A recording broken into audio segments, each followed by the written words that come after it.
Episode 8 এর শুরুতে pitch হোটেলে দাঁড়িয়ে থাকে, তো মিন সেখানে আসে, যেখানে তার বস আসলে সে পরিচয় করিয়ে দেয়, এটা আমার বস টাচ। সে তাদেরকে একে অপরের সম্পর্কে বলতে থাকে। এই সব কিছু থি দেখে এবং সেখান থেকে চলে যায়। টাচ বলে, মাফ করবেন, মিনকে আপনার সাথে কথা বলতে বলেছি, কারণ আমি আপনার সাথে কাজের বিষয়ে কথা বলতে চাচ্ছিলাম। পিচ বলে, আমি এখন একটা কোম্পানির সাথে কাজ করছি। টাচ বলে, সেটা কি আর্সেনির সাথে? পিচ বলে, হ্যাঁ। টাচ বলে, মাফিয়ার আবার ফটোগ্রাফার কেন প্রয়োজন? পিচ বলে, আমি মিস্টার থিরাকিটের পারফিউমের কাজ করি। টাচ বলে, সে টাকা লুকানোর জন্য এইসব কাজ করে বেড়ায়। পিচ জিজ্ঞেস করে, আপনার আমার সাথে কি কাজ আছে? টাচ পিচকে নিজের কার্ড দিয়ে বলে, সোহেই ফ্যামিলি আর্টিস্টকে ম্যানেজ করার কাজ করে, তো কিছু মডেলকে সাইন করেছি, তাদের প্রোফাইল ফটো নিতে হবে আর কোম্পানিকে প্রমোট করতে হবে। এই কাজ খুব জলদি শেষ করতে হবে। পিচ বলে, যদি অনেক তাড়াহুড়ো থাকে তাহলে আমি অন্য কোনো ফটোগ্রাফারকে সাজেস্ট করে দিচ্ছি। মিম বলে, তুমি তো আমাকে প্রমিস করেছিলে। পিচ বলে, আমি চাই না আমার জন্য যেন তোমাদের অপেক্ষা করা লাগে। টাচ বলে, আমি অপেক্ষা করতে পারবো, আমার শুধু তোমাকেই দরকার। সেখান থেকে পিচ গাড়িতে এসে বলে, বেশিক্ষণ ওয়েট করায়নি তো তোমাকে? থি বলে, এখন আমি জানি কার চোখ প্রথমে উপড়ে ফেলতে হবে। পিচ তাকে শান্ত হতে বলে। থি বলে, আমি কিভাবে শান্ত হব? যতবার সে তোমাকে দেখছিল আমার মনে হচ্ছিল সে তোমাকে খেতে চায়। পিচ বলে, আমি তো মানুষ, সে আমাকে কিভাবে খেতে পারে? থি বলে, কিন্তু আমি তো তোমাকে খেয়েছি, তাই না? মগ তখন শকড হয়ে যায়। পিচ থিকে হিট করে বলে, তুমি এই রকমটা বলতে পারো না। মগ স্মাইল করতে থাকে। থি বলে, তো তোমার বাসায় চলি? পিচ বলে, আমি বাসায় যাচ্ছি, তো তুমি কাজে যাও। থি মন খারাপ করে বলে, আমি কি তোমার সাথে যেতে পারি না? পিচ বলে, না। তো থি বলে, আমার শরীর ভালো নেই। পিচ বলে, তাহলে হসপিটালে যাও, আমার বাসায় কেন যেতে হবে? থি বলে, আমি সত্যিই অসুস্থ হলে তোমার আমাকে নিজের ঘরে রেখে খেয়াল রাখতে হবে। মগ হসপিটালে চলো। মগ বলে, আর্সেনির হসপিটালে যাব? সেখানে ডক্টর আপনার কথা মতো রিপোর্ট বানিয়ে দিবে। পিচ বলে, তুমি সত্যি খুব চালাক খুন্তি। থি বলে, আমি শুধু নিজের বয়ফ্রেন্ড থেকে দূরে যেতে চাই না। পিচ তাকে আবারও হিট করে। থি বলে, লুক পিচ, তুমি আমাকে 2বার মেরেছ। পিচ মককে বলে, আমাকে বাসায় ছেড়ে দিয়ে থিকে অফিসে নিয়ে যেও।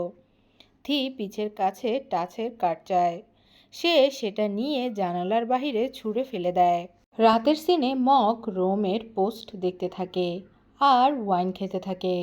থি তখন সেখানে আসে আর জিজ্ঞেস করে কি হয়েছে। মক বলে, আমার ঘুম আসছিল না, আর কংগ্রাচুলেশন, পিচ রাজি যে হয়ে গিয়েছে। থি বলে, এটা তো শুরু মাত্র, আমি এখন বুঝতে পেরেছি ভালোবাসা আমাদের জন্য বিপজ্জনক কেন। পিচের সাথে দেখা হওয়ার আগ পর্যন্ত আমি মৃত্যুকে ভয় পেতাম না। মক বলে, বডিগার্ডসদেরকেও আর্সেনিতে এইসব মোকাবেলা করা শেখানো হয়, তো আমার ভালোবাসা থেকে দূরে থাকাই উত্তম। থি বলে, তুমি আমার বন্ধুও। থিও সেম গ্লাস থেকে ওয়াইন খায় আর বলে, তুমি পিচ আমার হয় অনেক খুশি, তো আমিও তোমাকে আনন্দিত দেখতে চাই। মক বলে, আমার আপনার জন্য যে কোনো কিছুই সহ্য করার জন্য প্রস্তুত থাকতে হবে। থি বলে, আমি যতক্ষণ আর্সেনি সামলাচ্ছি ততক্ষণ কারো কিচ্ছু হবে না। অন্যদিকে আরান পিচকে টিচ করতে থাকে, তো তখন সেখানে টাচ চলে আসে। পিচ জিজ্ঞেস করে, তুমি এখানে কি করছো? মিম বলে, ও তাওয়ান, আমাদের কোম্পানির মডেল, আর সে স্প্রিং কালেকশনের জন্য কাজ করবে। টাচ বলে, আমরা একসাথে কাজ করব। আরান তাওয়ানকে ইগনোর করে। মিটিংয়ে নুজ সবাইকে প্রজেক্ট সম্পর্কে বলতে থাকে। তাদের প্রথম প্রজেক্ট ভালো ছিল, তাই তারা আবারও তাওয়ানের সাথে কাজ করতে চায়। তাওয়ান বলে, আমিও আবার কাজ করতে চাচ্ছিলাম। টাচ তাওয়ানের প্রশংসা করতে থাকে, তো পিচের এই বিষয় নিয়ে অনেক সন্দেহ হতে থাকে। তারপর লাঞ্চ ব্রেকে পিচ আর থি একসাথে ছিল। পিচ জিজ্ঞেস করে, তোমার কি খিদে পেয়েছে? থি বলে, না। পিচ বলে, তুমি তো সব সময় ঠিক সময়ে খাবার খাও। থি বলে, তাহলে তুমি কি খেতে চাও? আমি টেবিল বুক করিয়ে দিই। পিচ বলে, আমি মানুষজনকে বিরক্ত করতে চাই না। থি বলে, আমি তাদেরকে সেই টাইম ওয়েস্ট করার জন্য টাকা দিই। সে পিচের বকা দেওয়ার কথা চিন্তা করে বলে, কিন্তু আমি এখন এমনটা করব না। পিচ বলে, এখন তো তুমি বদলে গিয়েছো। থি বলে, আমি এখন তোমার বকা শুনতে চাই না। পিচ বলে, তোমাকে বকা ছাড়াও আমি চাই না তুমি অন্য মানুষের জীবনে দখল দাও। থি বলে, ঠিক আছে, তাহলে এখন থেকে আমি টাকা জমাবো, শুধু তোমার খরচের জন্য। তখন তারা দুজনেই লজ্জা পেতে থাকে। এরপর বাহিরে বসলে পিচ থিকে কেক খেতে দেয়। সেখানে গরম পড়ার কারণে পিচ থিয়ের শার্টের বাটন খুলে দেয়। থি বলে, যদি জানতাম আমার বয়ফ্রেন্ড হলে তোমাকে এত কিউট লাগবে, তো আগের জন্মে আমি তোমাকে নিজের বানিয়ে বন্দি করে ফেলতাম। পিচ তখন লজ্জা পেতে থাকে। থি বলে, মিটিংয়ে সবাইকে কি আমাদের বিষয়ে জানিয়ে দিব? পিচকে প্লাব তখন মেসেজ করে, আপনি কোথায় আছেন? পিচ বলে, মানুষের বিষয়ে আমার কিছু যায় আসে না, আমি তো শুধু একজন মানুষের কথাই চিন্তা করি। পিচ প্লাবকে কল করে বলে, আমার কিছু কাজ ছিল, তাই আমি বাহিরে এসেছি। থি জিজ্ঞেস করে, সে কি আমাকে পছন্দ করবে না? পিচ বলে, এমনটা না, কিন্তু আমার ওকে সঠিক সময়ে জানাতে হবে। ও যদি অন্য কারো থেকে জানতে পারে তাহলে শকড হয়ে যাবে। থি বলে, তার বড় ভাই ডেট করছে, এটা কি এত বড় বিষয়? পিচ বলে, এটা এত বড় বিষয় না, কিন্তু বিষয়টা হচ্ছে এটা তুমি ভাবো, তার ভাই আর বস ডেট করছে। তাছাড়া তার নজরে তুমি খুব ভালো বস নও। থি বলে, আমি আগে রোমের খেয়াল রেখেছিলাম, তাই নিজের ভেতরের বড় ভাইকে বাহির করার চেষ্টা করব। আর সব একলা সামলানোর দরকার নেই, আমি আছি তো তোমার সাথে। ওই মডেলের বিষয়েও। পিচ বলে, তাওয়ান সম্পর্কে? থি বলে, তাকে টিম চুজ করেছে, আমি এখনও হ্যাঁ বলিনি, কারণ প্রথমে তোমার সাথে কথা বলতে চাচ্ছিলাম। পিচ বলে, আমার তাওয়ানের সাথে কোনো সমস্যা নেই, আরানও তার কাজের মাঝে তাকে আনতে চায় না, তো টিমের কথা মেনে নাও। আরান যদি জানতে পারে তার কারণে কিছু হয়েছে তাহলে সে খুব দুঃখ পাবে। থি বলে, তুমি আবারও মানুষের বিষয়ে চিন্তা করছো। পিচ বলে, কারণ আমার খেয়াল রাখার জন্য কেউ আছে। থি লজ্জা পেয়ে স্মাইল করতে থাকে। পিচ যেতে থাকলে থি তাকে আটকে বলে, আরেকটা বিষয় আছে, টাচ সাধারণ কেউ না, সোহে ফ্যামিলি লি ফ্যামিলির মতোই। পিচ বলে, টাচও কি তাহলে মাফিয়া বস? থি বলে, আমার লোক তোমার ওপর নজর রাখছে, কিন্তু তুমি স্বাভাবিকভাবেই কাজ করতে পারো, তারা মাঝখানে আসবে না। পিচ গার্ডসদের দেখতে থাকে আর বলে, আমাকে কি সত্যি এভাবে থাকতে হবে? থি বলে, তুমি কি ভয় পাচ্ছ? পিচ বলে, আমি বিশ্বাস করি তুমি আমার কিচ্ছু হতে দিবে না। অন্যদিকে রাতে তাওয়ান টাচকে ধন্যবাদ জানায়। তাওয়ান বলে, আমি শুধু আরানকে ব্যাক চাই, তার বদলে তোমার যা চাই তা নিয়ে নাও। টাচ বলে, আমি দেখতে চাই আর্সেনির যোগ্যতা ঠিক কতটুকু। পরের দিন অফিসে আমরা পিচকে হেঁটে যেতে দেখতে পাই। তখনই আচমকা কেউ তার হাত ধরে টেনে ওয়াশরুমের দিকে নিয়ে যায়। তো পিচ তখন অনেক বেশি ভয় পেয়ে যায়, কিন্তু যখনই সে থিকে দেখতে পায় সে বলে ওঠে, খুন্তি। থি অন্যদিকে তাকে জড়িয়ে ধরে একের পর এক কিস করতেই থাকে। তারপর বলে, তুমি কি ভয় পেয়ে গিয়েছিলে পিচ? পিচ বলে, আর কখনো এমন করো না। থি তাকে বুকে জড়িয়ে বলে, আমাকে মাফ করে দাও। পিচ ভালোবাসার সহিত বলে, কোনো ব্যাপার না। থি বলে, আজকে স্টুডিওতে কাজ আছে? পিচ বলে, আজকে শুধু ফিটিংস আছে। থি বলে, তুমি কি টায়ার্ড? তাহলে আমার অফিসে এসে রেস্ট করতে পারো। পিচ বলে, আমি মাত্রই তো এলাম, আর এতটুকুতেই টায়ার্ড? থি বলে, মিটিং শেষে তোমার কাছে চলে আসব। পিচ বলে, কাজ ভালোভাবে করবেন। থি বলে, আমি তোমাকে ভালোবাসি, তো তুমিও কি আমাকে ভালোবাসো? পিচ বলে, আমিও তোমাকে ভালোবাসি। থি অনেক লজ্জা পেয়ে যায়। তারা দুজন সেখান থেকে চলে যায়। আর তখনই ওয়াশরুম থেকে নোট বের হয়ে আসে, যে এইসব কিছু এতক্ষণ থেকে শুনছিল। তো সে অনেক বেশি শকড হয়ে যায়। অন্যদিকে দেখি আরান আই ড্রপ দিতে পারছিল না, তো তাওয়ান এসে তার হেল্প করে। আরান বলে, এটা কি ইত্তেফাক যে আমরা একসাথে কাজ করছি? তাওয়ান নিরুত্তর থাকে। তো আরান বলে, তাহলে আমি যা ভেবেছি তাই সত্য? তাওয়ান বলে, আমার কাছে আর কোনো রাস্তা ছিল না, তুমি কল রিসিভ করো না, মেসেজের রিপ্লাইও করো না। আরান বলে, তো তুমি বুঝতে পারোনি যে আমি তোমার সাথে কোনো কথা বলতে চাই না? তাওয়ান বলে, আমি তোমাকে অনেক ভালোবাসি, তো তুমি কি আমাকে আরেকটা সুযোগ দিতে পারো না? কিন্তু উত্তরে আরান বলে, এখন আমি তোমাকে আর ভালোবাসি না। এটা শুনে আরান অনেক বেশি রাগান্বিত হয়ে যায়। অন্যদিকে আমরা ট্রেডকে দেখতে পাই যে কিনা পিচকে স্ন্যাক্স অফার করে, কিন্তু জেলাস সেখানে এসে সেই স্ন্যাক্স ট্রেড থেকে নিয়ে খেয়ে নেয়। পিচ বলে, বস আপনাকে দেখে ভালো লাগছে যে আপনি এখানে কাজ দেখতে এসেছেন। বলে, এখানে যদি না আসতাম তাহলে তো আমি জানতেই পারতাম না যে ফটোগ্রাফারের ওপর এত বেশি নজর দেওয়া হচ্ছে। তখন খুবই রাগান্বিত চোখে ট্রেডের দিকে দেখতে থাকে। পিচ তখন আরান আর তাওয়ানের ফটোস ক্লিক করে আর সেগুলো থিকে দেখাতে থাকে। পিচ থিকে ফটো দেখাতে দেখাতে জিজ্ঞেস করে, তুমি কি কোনো কিছুতে আটকে আছো?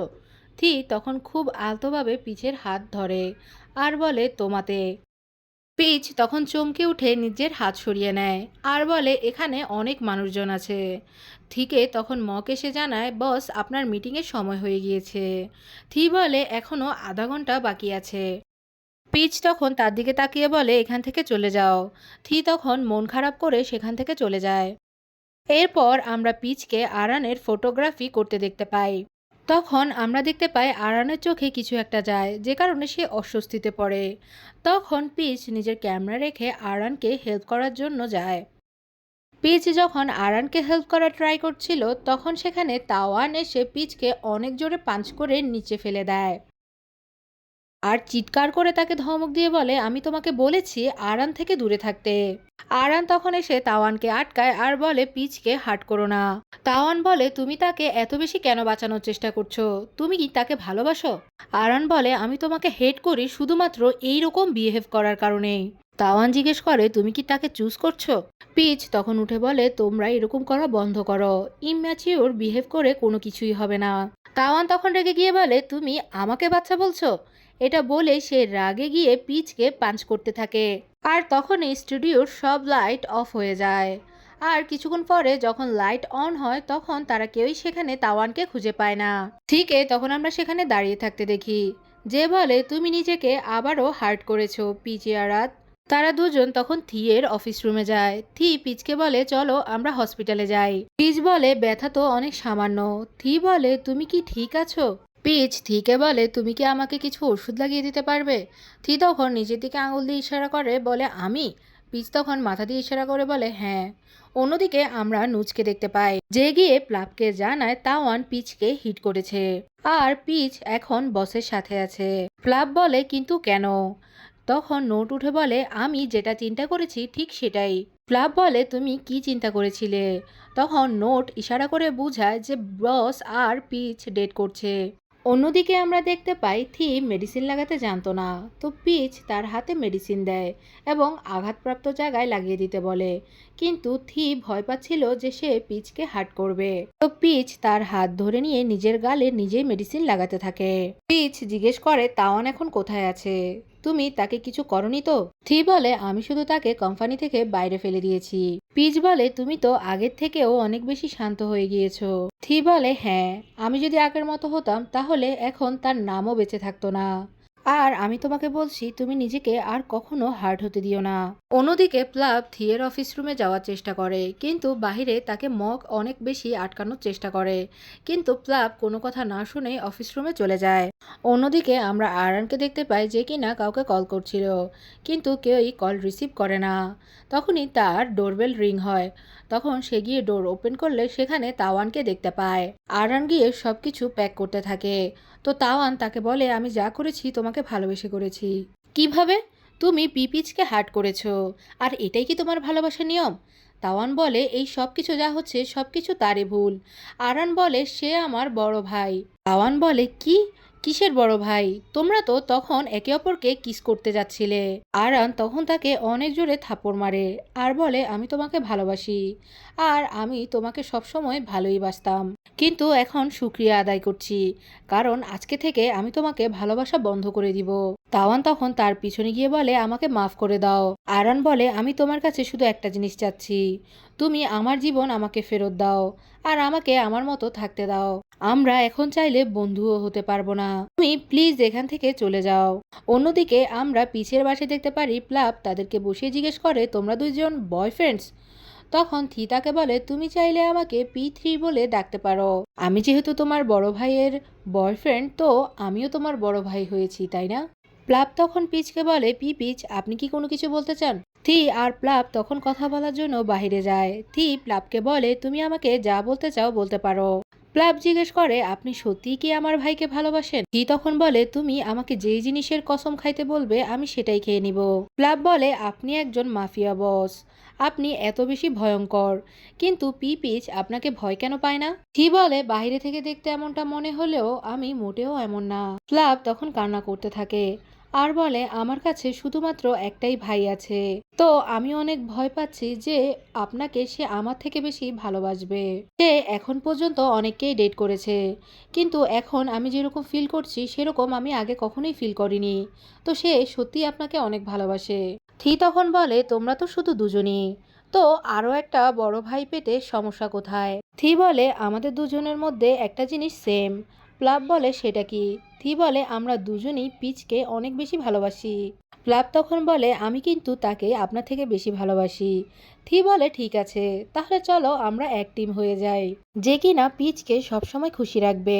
প্লাব আর থি একে অপরের সাথে ডিল করে নেয় আর পিচ পেছন থেকে সেটা দেখতে থাকে এবং অনেক বেশি খুশি হয়। অন্য সিনে আমরা মককে দেখতে পাই যে থিকে এসে জানায় টাচ আপনার সাথে তাওয়ানের কাজের যে বিষয় সেই বিষয় নিয়ে কথা বলতে চায়। থি বলে, আমরা তাদের সাথে কোনো রকম কাজ করব না, আর পিচের তাদের সাথে যত ডিল আছে সব কিছু তুমি ক্যান্সেল করে দাও। মক বলে, মিস্টার পিচ কি এই বিষয়ে রাজি হবে? তখন থি বলে, আমি তার সাথে এই বিষয়ে অলরেডি কথা বলে নিয়েছি, আর এখন যেহেতু আমরা বয়ফ্রেন্ডস তো আমি এটা অবশ্যই করতে পারি। মক বলে, তাওয়ানের ফ্যামিলিও আপনার সাথে দেখা করতে চায়। তো থি বলে, কোনো দরকার নেই, তাদের সবাইকে উচিত শিক্ষা দাও যাতে করে তারা এরকম কাজ আর কখনোই করতে না পারে। পরবর্তী সিনে আমরা থি, প্লাব আর পিচকে খাবারের জন্য বাইরে যেতে দেখতে পাই। প্লাব তখন বলে, আমি স্যালমন খেতে চাই। তো থি জিজ্ঞেস করে, তুমি কি পুরো স্যালমন চাও? পিচ বলে, এটা অনেক বেশি হয়ে যাচ্ছে। প্লাব বলে, তাহলে হাফ হলেই চলবে। পিচ তখন প্লাবকে থামাতে থাকে। প্লাব বলে, আমি তো জোকস করছিলাম। থি তখন বলে, আমি মোটেও জোকস করছিলাম না। তখন শেফ তাদের সামনে সম্পূর্ণ স্যালমন পেশ করে।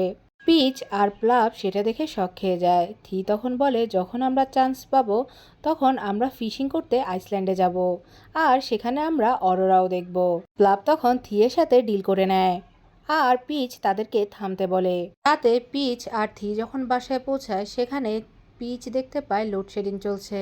তখন সে ওই এরিয়ার যে গ্রুপ আছে সেখানে মেসেজ দেখতে পায়, তারা জানিয়েছে আজকে পুরো রাত ইলেকট্রিসিটি আসবে না। থি তখন এটা দেখে স্মাইল করতে থাকে আর বলে, এটা তো অনেক খারাপ বিষয় হয়েছে, এখন তুমি কি করবে? তো পিচ বলে, আমার মনে হয় তোমার এখন আমাকে প্লাবের বাসায় রেখে আসা উচিত। থি তখন বলে, আমি মোটেও এরকমটা ভাবছিলাম না। তো পিচ বলে, তাহলে তুমি কেমনটা ভাবছিলে? তো থি বলে, আমার বাসা এখান থেকে খুব অল্প দূরত্বেই আছে। তখন তারা দুজন মিলে থিয়ের বাসায় যায়।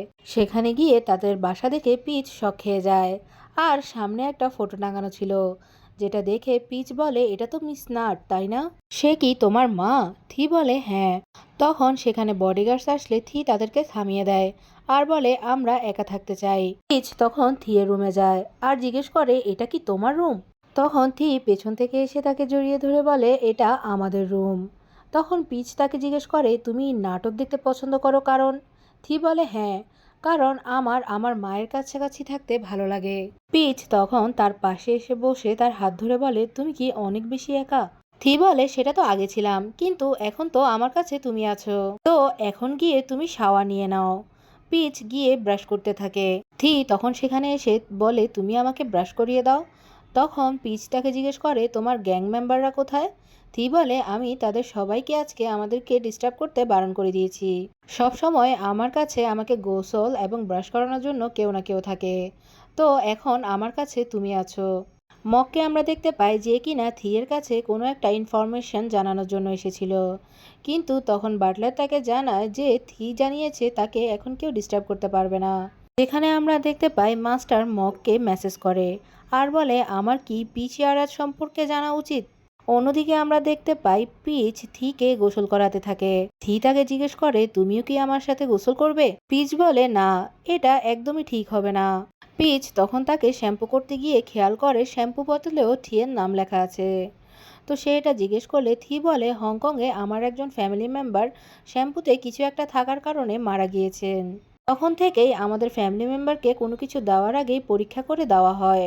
তখন পিচ থিয়ের গায়ে আঘাতের চিহ্ন দেখতে পায়। থি তখন তাকে জানায় এখানে গুলি লেগেছিল। থিয়ের হাতেও আঘাতের দাগ ছিল। তো এটা দেখতে পেয়ে থি বলে, সব কিছুই ঠিক আছে, তুমি চিন্তা করো না। পিচ তখন তাকে বলে, তুমি আমাকে বলেছো আমি কোনোভাবেই যাতে হার্ট না হই, তো আমিও সেম কথা তোমাকে বলতে চাই। থি তখন তাকে বলে, তুমি আমাকে প্রমিস করো যে যা কিছুই হবে না কেন আমরা দুজন একসাথে সেটা ফেস করব। পিচ তখন বলে, তুমি তো আমাকে বলেছো তুমি নিজেই আমাদের দুনিয়া বানাচ্ছ। থি বলে, তুমি কি আমাকে আমার নাম ধরে রাখবে, কিয়ান বলে? আমার এই মিডল নামে শুধুমাত্র আমার পরিবারই আমাকে ডাকার পারমিশন পায়, আর যেহেতু তুমি এখন আমার পরিবার তো তুমি আমাকে ডাকতেই পারো। পিচ তখন খুব ভালোবাসার সহিত কিয়ান বলে ডাকে। থি তখন বলে, তুমি আমাকে পি কিয়ান বলে ডাকো। তখন পিচ তার কাছাকাছি এসে বলে, পিচ আপনাকে অনেক ভালোবাসে পি কিয়ান। তারপর আমরা দেখতে পাই পিচ বাথটাবে বসে যায়। তো সে কথা বলার মাঝখানে থিকে আবারও খুন্তি বলে ডাকে। তো কিয়ান তাকে বলে, তুমি এখন কি বলেছো আমাকে? তখন পিচ বলে, এটা আমার অভ্যাস। থি বলে, তাহলে চলো তোমার এই অভ্যাস বদলে দিই, তুমি আমাকে পি কিয়ান বলে ডাকো। তখন পিচ তাকে পি কিয়ান বলে ডাকে। থি তখন লজ্জা পেতে থাকে। থি তখন বিভিন্ন ইমোশন নিয়ে তাকে বলতে থাকে, কখনো স্যাড, কখনো হ্যাপি, কখনো অ্যাংরিভাবে পি কিয়ান বলে ডাকতে থাকে। আর পিচ বারবার সেটাই রিপিট করে, আর কিয়ান তখন হাসতে থাকে। আর এতবার বলার পরে পিচ অনেক রেগে যায় এবং রেগে পি কিয়ান বলতে থাকে। তখন থি বলে, রেগে গেলে সেটা শুনতে আরো বেশি কিউট লাগে, তুমি কি একবার আমার কানের কাছে এসে গুড নাইট বলতে পারো?